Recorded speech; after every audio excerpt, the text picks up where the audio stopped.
제가 드릴 얘기는 이 4차 산업혁명에 대해서 저희들이 컨텐츠 4.0이라는 연구를 했습니다. 그건 제가 아니고 조금 전에 사회를 본 우리 주광진 책임연구원께서 하신 겁니다.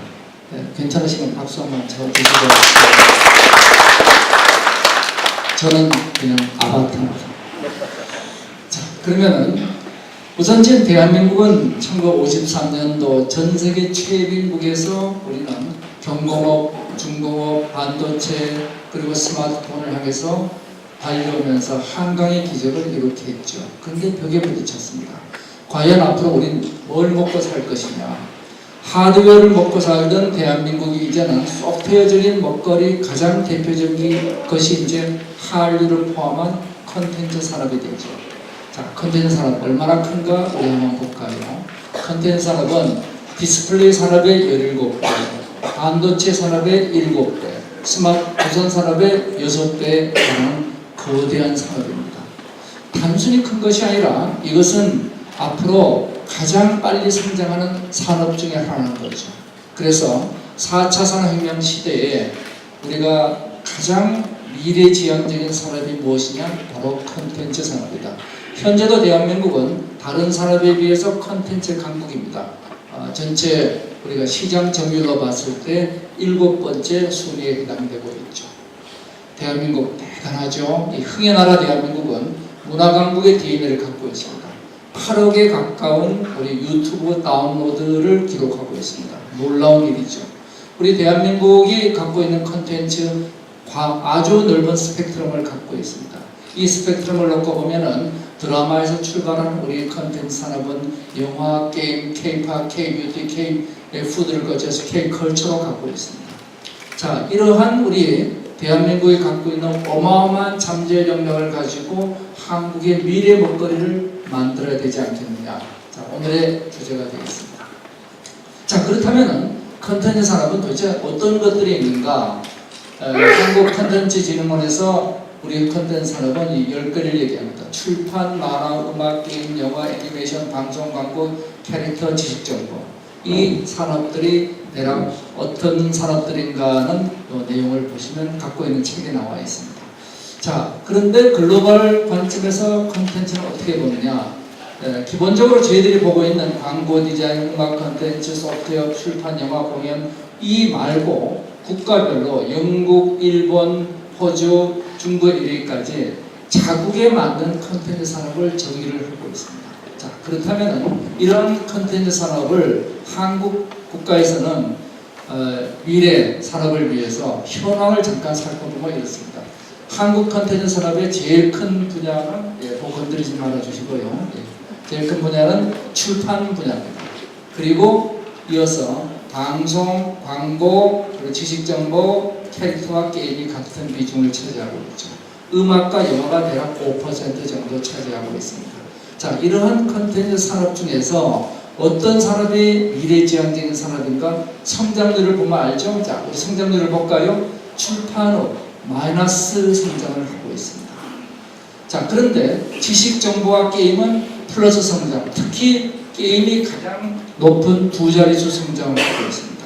오늘 네오비지의 문지수 대표님 와 계십니다만 한국의 컨텐츠 산업의 히어로는 지금 게임 산업이다.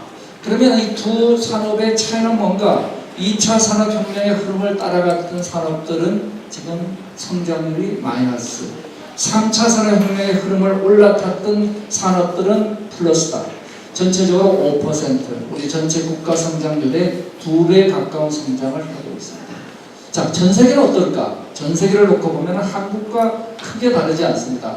지식정보, 광고 이런 산업들은 성장 산업입니다. 게임 산업 물론 성장 산업이죠. 방송, 출판, 사양 산업입니다. 사양이라서 죄송하지만 규모가 줄어들고 있는 산업이죠. 자, 그러면 한국과 해외를 합쳐가지고 공통적인 현상들은 뭐냐면 플랫폼을 활용하는 컨텐츠 산업은 성장하고 있고 IP를 가진 컨텐츠 산업들은 수익을 내고 있다. 플랫폼과 IP의 문제라고 볼 수 있죠. 즉 3차 산업혁명, 4차 산업혁명의 흐름을 타느냐 타지 못하느냐 이것이 가장 중요한 관건이라는 겁니다. 자, 컨텐츠 산업 어떻게 패러다임이 바뀌고 있는가? 애플 뮤직을 우리가 몇만 잘 알고 있지만 이제는 뮤직 포 안드로이드 휴대폰에서도 애플 뮤직을 론칭하고 있어요. 이게 뭐지? 자, 한편 구글은 유튜브에서 자체에서 제작한 드라마를 배송하고 있습니다. 넷플릭스가 하우스 오브 카즈 같은 자체 제작 콘텐츠를 배송한 거하고 같은 것들이죠. 자, 그래서 또 페이스북과 인스타그램, 이 페이스북은 전 세계 일상을 공유하고 있습니다. 자, 여기서 우리는 거대한 변화를 볼 수 있습니다. 오프라인 텍스트 일부만 경험하는 데서 이제는 시공간의 제약을 극복하면서 컨텐츠랑 오감을 포함한 경험을 공유하는 쪽으로 가고 있다. 프라이스 워터하우스는 이렇게 미래를 예측합니다. 2016년을 경계로 해서 컨텐츠 산업의 성장률은 줄어들 것이다. 성장은 하지만 성장률은 줄어들 것이다.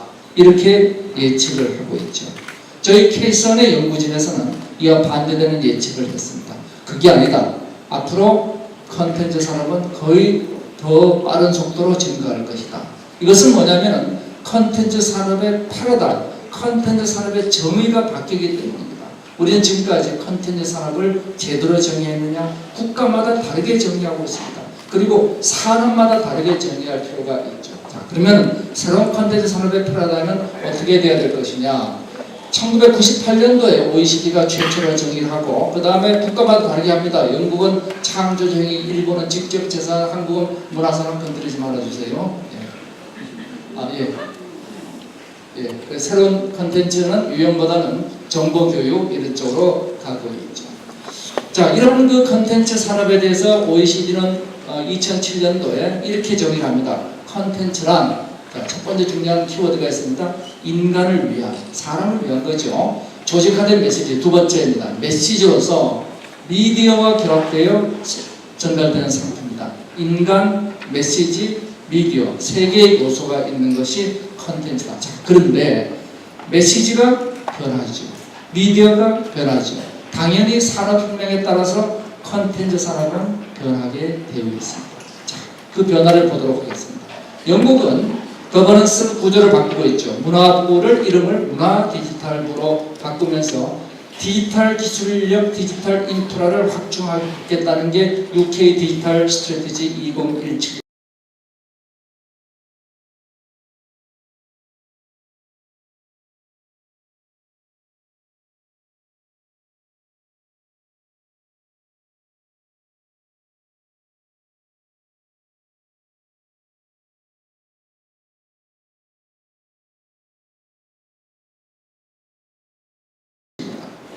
프랑스도 2012년 디지털 프랑스를 발표하고 컨텐츠를 보호, 확산하고 디지털 시뮬레이션까지, 예를 들어서 지구온난화 물리지구까지 컨텐츠로 보는 산업을 디지털공업 2017에서 발전시킵니다. 캐나다도 대동소이하죠. 일본도 기존 컨텐츠 산업에 기술을 적용하고 있습니다. 말은 하지 않지만 지금 전부 다 전 세계가 하고 있는 일들은 기존 컨텐츠 산업에 기술을 적용해서 새롭게 4차 산업혁명에 적응해 나가고 있다. 그렇지만 제대로 정의는 안 되고 있습니다. 자, 그렇다면 우리의 대응은 무엇인가? 자, 우리의 대응은 이렇습니다. 만약에 우리가 기존의 문화산업적 관점에서만 컨텐츠 산업을 접근하면은 이 컨텐츠 산업은 프라이스 와터하우스가 예측하는 것처럼 성장률이 줄어드는 산업이 될 것이다. 예를 들어서 프라이스 와터하우스가 예측하는데 왜 줄어들 것이라고 보냐 그러면은 3차 산업혁명에서 가장 빨리 성장했던 광고, 게임, 디지털 미디어가 이제 급속도로 투자가 줄고 있습니다. 연평균 30%의 투자가 줄고 있습니다. 미래가 불확실하다는 얘기입니다. 지금 우리가 커나가고 있다는 산업들이 그렇다는 얘기입니다. 반면에 우리가 4차 산업혁명의 컨텐츠를 재해석하고 새롭게 우리가 전략을 만들게 되면은 그 산업은 어떤 산업이냐? 데이터 기반의 제품과 서비스의 융합. 이거 중요합니다. 제품과 서비스가 데이터 기반으로 융합한다. 거기에 들어가는 기술이 블록체인과 인공지능 이런 분야들은 160% 연평균 투자가 증가하고 있다. 이것이 금년도에 나온 스타트업 지놈의 보고서가 되겠습니다. 그럼 우리가 가야 될 방향이 정해졌네요. 4차 산업혁명의 컨텐츠는 어떻게 되어야 될 것이냐. 저희 케이슨의 정의죠. 4차 산업혁명은 1, 2차 산업혁명이 만든 현실 세계와 3차 산업혁명이 만든 가상의 세계가 융합되는 혁명이다. 이 융합하는 기술이 현실을 가상으로 보내는 디지털 트랜스폼과 가상을 현실로 보내는 애널로그 트랜스폼으로 융합이 된다. 그러면 이 과정을 통해서 우리는 기존 산업은 강화하고 새로운 컨텐츠 산업을 키워야 되겠죠. 자, 그렇다면 컨텐츠 4.0의 정의는 저희들이 이렇게 하고자 합니다. 우리 1, 2차 산업혁명은 물질혁명의 시대입니다. 오프라인의 시대죠. 이 오프라인의 시대에는 현실 중심의 컨텐츠가 대중문화와 매스미디어의 출현으로 발달했습니다. 3차 산업혁명으로 인해 가지고 온라인 세상이 만들어지죠. 그걸 만든 기술이 디지털 트랜스폼입니다. 디지털 트랜스폼 기술들이 온라인 세상을 만들면서 컨텐츠의 공유를 확산했습니다. 그런데 4차 산업혁명에서는 현실과 가상이 융합을 합니다. 이제는 현실을 가상으로 보내는 디지털 트랜스폼, 가상을 현실로 보내는 애널로그 트랜스폼 기술이 등장하면서 이제는 시간, 공간, 인간이 데이터화되고 그 데이터를 통해서 경험을 공유한다. 즉 데이터를 통한 경험의 공유, 이것을 저희 케이슨에서는 새로운 컨텐츠의 정의라고 제시를 하고자 합니다. 즉 1, 2차 산업혁명에서 방생했던 신문책, 방송, 영화의 컨텐츠 1.0, 2.0이 3차 산업혁명에서 지식 포털 산업과 게임 산업으로 발전하고 다시 4차 산업혁명에서는 데이터 기반의 경험 공유, 아까 우리가 지노엄에서 얘기한 것처럼 제품과 서비스가 데이터를 통해서 융합한다. 뭘 위해서? 인간의 경험을 위해서 융합하죠. 이것을 이제는 데이터가 인간의 경험을 공유하는 수단이 되고 있습니다. 자, 이러한 변화를 촉발시킨 시원을 거슬러 올라가면 저희들은 애플에서 찾고 있습니다. 애플은 아이팟을 만들어서 한국의 아이리버를 축출시켰습니다. 안타까운 일이죠. 그런데 그것이 단순한 하드웨어 경쟁은 아니었죠. 그들은 아이튠즈라는 서비스와 아이팟이라는 하드웨어를 결합시켰습니다. 그것을 다시 아이팟이 그대로 발전한 것이 아이폰이고 아이튠즈가 그대로 발전한 것이 앱스토어죠. 이를 통해서 전대미문의 기업가치 무려 1조 달러를 넘는 기업가치를 애플은 만들어냈습니다. 뭘 했나요? 하드웨어와 서비스를 데이터로 융합했습니다. 우리가 알고 있는 유니콘들은 어떤 일을 하고 있느냐? 유니콘들 샤오미, 네스트, 고프로 하드웨어를 만들고 있죠.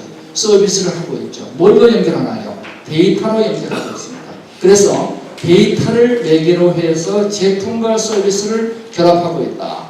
이래서 저희들이 이것을 이름을 제품과 서비스가 데이터를 수집, 저장, 분석하는 사물 인터넷 빅데이터 인공지능을 거쳐서 결합한다. 이것을 소위 데이터 기반의 프로덕트와 서비스가 시스템화된다. DPSS라고 명명했죠.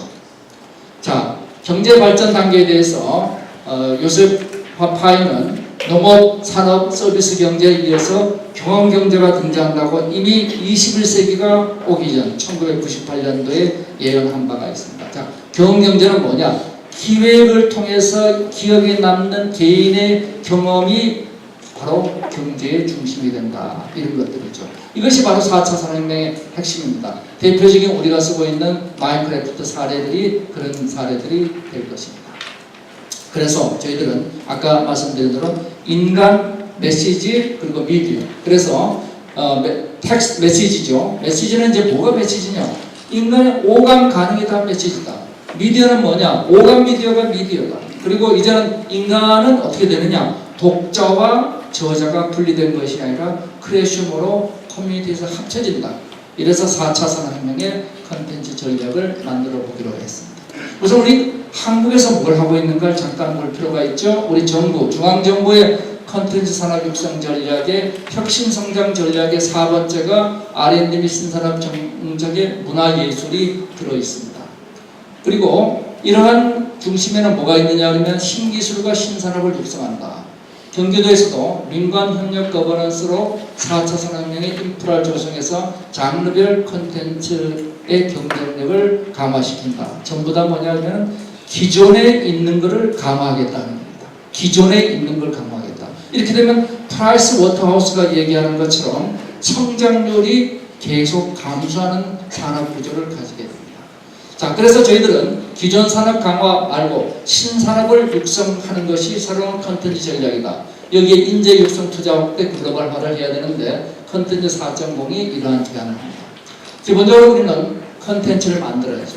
데이터화되는 모든 게 컨텐츠입니다. 그게 뭡니까? 디지털 트랜스폼이에요. 자, 디지털 트랜스폼, 6개의 디지털 트랜스폼을 통해서 우리는 모든 데이터화되는 과정이 컨텐츠를 만드는 겁니다. 이걸 통해서 우리는 커뮤니케이션과 커뮤니티가 만들어지죠. 예를 들어 보면은 우리 컨텐츠는 1, 2차 산업혁명 때는 텍스트였습니다. 3차 산업혁명으로 가면서 다매체 음성과 이미지로 가서 4차 산업혁명은 이제 오감 리뷰로 텍스트가 움직이고 있죠. 상호작용은 오프라인에서 온라인을 거쳐서 온라인과 오프라인이 융합한 형태로 가면서 인프라는 독자에서 엔드인에서 이제 엔드엔의 크래슈머 형태로 진행하고 있습니다. 기술이 현실과 융합하고 이제는 욕망이 탈물질화하고 있습니다. 자, 그러면 우리 전략은 두 가지 나눠집니다. 기존의 산업을 버리면 안 되죠. 기존의 산업을 강화시키자. 기존의 컨텐츠 산업을 강화시키는 전략이 바로 크로스미디어, OSMU, 디지털 트랜스포머, 신기술, 그리고 새로운 4차 산업혁명 컨텐츠를 만드는 전략이 빅데이터와 인공지능을 바탕으로 애널로그 트랜스포머로 기술 사회 융합 모델을 가지고 스마트 트랜스포머를 하겠다. 자, 우선 기존의 전략을 놓고 보면은 분야마다, 자, 영화 같은 경우는 우리는 영화에 인공지능이 적용되고 그리고 거대한 시장에 들어가자. 자, 출판은 우리가 2차 창작 유도를 위하고 음악도 블록체인으로, 만화도 웹툰을 인공지능으로, 애니메이션도 거대 시장 공략, 게임도 신기술 융합의 게이미피케이션, 캐릭터도 이제 신기술 융합, 다 이러한 형태로 구축됩니다. 이러한 과정을 묶어보면 한마디로 현실과 가상세계가 4단계로 융합하는 과정이죠. 우리 인간의 오감과 같이 현실 세계를 사물 인터넷과 생체 인터넷으로 데이터화시켜서 인간의 테마와 에피소드와 같이 클라우드의 빅데이터로 저장하고 인간의 전전두역과 같이 인공지능이 해석해서 현실을 스마트화하게 된다. 이것이 데이터화, 정보화, 지능화, 스마트화의 4단계입니다. 이 4단계에 걸쳐서 우리가 영화 같은 경우는 기존의 영화를 데이터로 수집해서 데이터와 정보화 이것을 클라우드의 빅데이터로 다 저장하고 인공지능으로 분석했더니 흥행 포인트가 예측되고 그리고 영화 자막부터 시작해서 이런 번역 과정 제작 비용이 전부 다 감소하게 되죠. 자, 경기대장경 프로젝트 파주 출판단지에 도서 데이터를 수집해서 클라우드의 빅데이터를 만들고 인공지능으로 분석을 해봤더니 1인용 도서, 타장르 융합 이런 것들이 가능하게 될 것이다. 우리 음악의 인디 댄스도 마찬가지입니다. 데이터화, 정보화, 지능화를 거치면은 우리가 새로운 형태의 맞춤형 개인별 음악 시스템을 만들 수 있고 영화는 이와 같이 우리가 게임, 이따가 제너레티브 애드버서리얼 네트워크라고 얘기하죠. 자, 이와 같이 스케치만 해주면 만들어주는 이러한 걸 통해 가지고 만화가 새로운 관점으로 인공지능이 이제는 창작을 해나가죠. 아까 우리 고정민 교수님께서 몇 가지 창작 포인트들을 보여줬습니다. 그리고 이제는 애니모지를 포함한 새로운 캐릭터들이 등장하고 있습니다.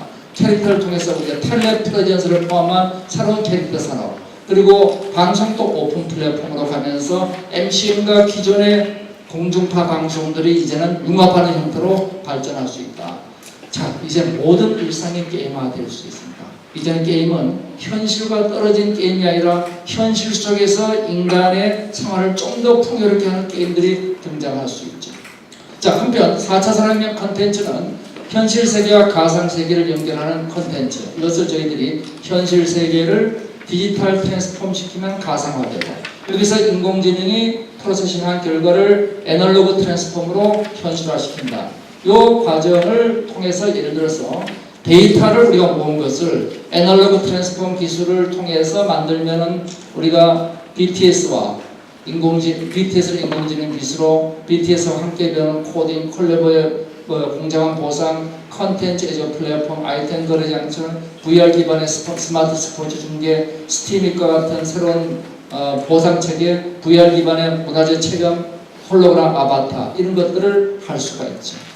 이 과정을 저희들이 4단계로 나누면은 모든 우리 컨텐츠의 장르들이 기존의 데이터를 모아서 데이터화하고 그것을 클라우드에 빅데이터로 모으고 인공지능이 지능화시키면 스마트화하게 되죠. 이 과정에서 가장 중간에 있는 것은 이런 버추얼 플랫폼입니다. 국가와 지자체와 중요한 단체들이 해야 될 것은 이와 같은 버추얼 플랫폼을 만드는 단계죠.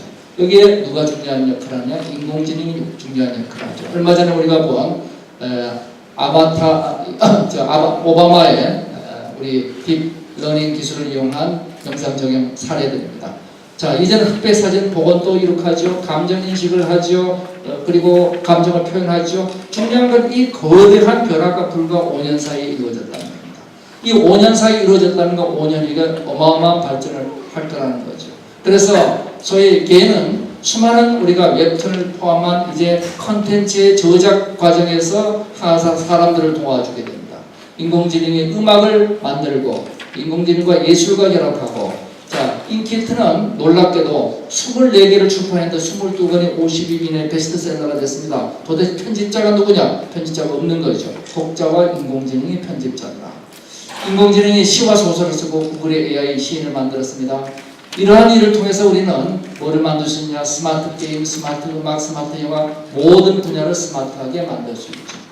3D 프린터는 우리 컨텐츠를 현실화시키고 있습니다. VR 마케팅은 공간을 재청정하고, 페이스북은 인간을 이제는 VR로 연결하고 AR로 연결합니다. 블록체인은 판권을 보장하고 있고, 그리고 게임은 이제 교육 사이트에서 들어가고 있습니다.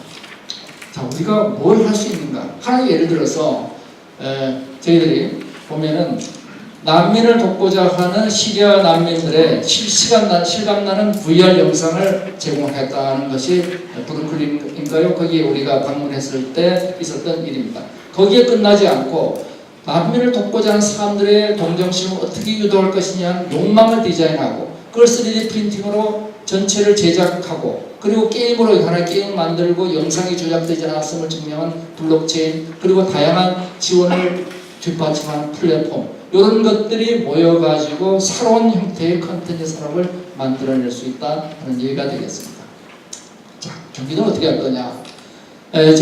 경기도 미래 전략을 위해서 뉴욕과 브루클린을 현지에서 벤치마킹했죠. 그래서 민간에서 만든 스타트업의 인더스트리 시티, 공공에서 만든 우리가 리모델링 산업단지를 브루클린 네이버야드와 브루클린 아미터미널, 그리고 전 세계 최대 비영리 민간 엑셀레이터가 있는 이노베이션 디스트릭트 전체를 놓고 보면 대단히 성공적인데, 성공의 요소가 뭐냐? 딱 한 가지입니다. 혁신의 리더십, 기업가 정신입니다.